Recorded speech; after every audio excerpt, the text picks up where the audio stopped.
Merci, Monsieur le Ministre. La parole est à Madame Clotilde Walter. Merci, Allez, Monsieur on a le changé de Président. Ma question s'adresse calme. au ministre de l'Économie et des Finances.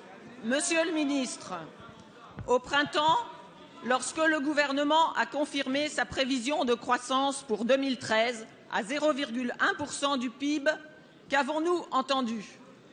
Optimisme excessif, moquerie, critique plus ou moins polie. Qu'en est-il aujourd'hui?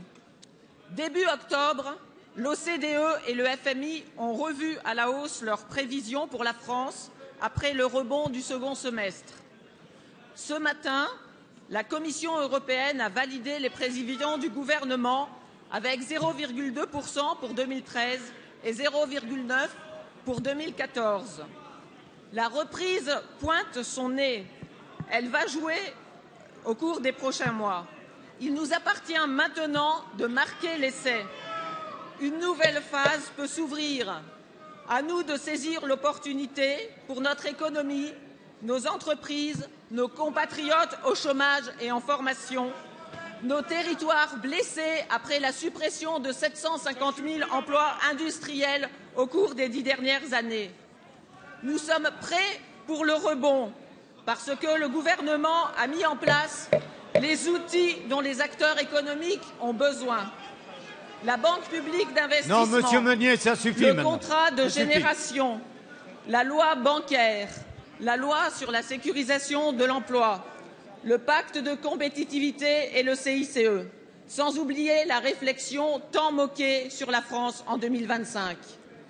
Monsieur le ministre, voilà notre cap. Faire de cette croissance encore fragile une tendance de fond qui contribue à réduire le chômage. Comment abordez-vous la phase qui s'ouvre? Comment comptez-vous agir pour renforcer la croissance et l'inscrire dans la durée? Pierre Moscovici, ministre de l'Économie et des Finances. Madame la députée Clotilde Walter, en effet, les prévisions de croissance de la Commission européenne valident les prévisions du gouvernement. Ce sera 0,2% en 2013, alors qu'avant l'été, on nous disait moins 0,1%, y compris à la Commission. Ce sera 0,9% et pour ma part, je pense que nous pouvons et nous devons aller plus loin en 2014, 1,7% en 2015. Et ce chiffre est important, il n'avait jamais été donné et il montre que nous sommes en train de retrouver le chemin d'une croissance potentielle plus forte.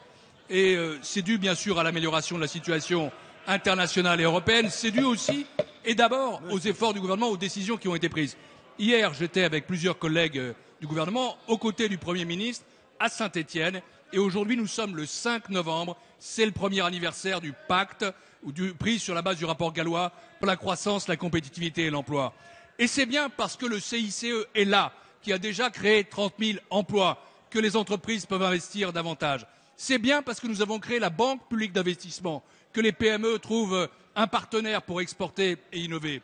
C'est bien parce que nous mettons en place un plan d'épargne en action pour les PME, que celles-ci peuvent également financer leur investissement. C'est parce que le plan d'investissement d'avenir, nous en parlions hier soir dans la commission des affaires économiques dont vous êtes membre, est musclé à hauteur de 12 milliards d'euros et orienté sur des priorités fortes que nous pouvons aller de l'avant. C'est bien parce que des mesures sont prises, elles ont été annoncées ce matin sur l'innovation que nous pouvons agir. Oui, il y a une politique, oui, il y a un cap, oui, il y a une cohérence, oui, il y a des résultats et c'est cela que la Commission européenne aujourd'hui reconnaît.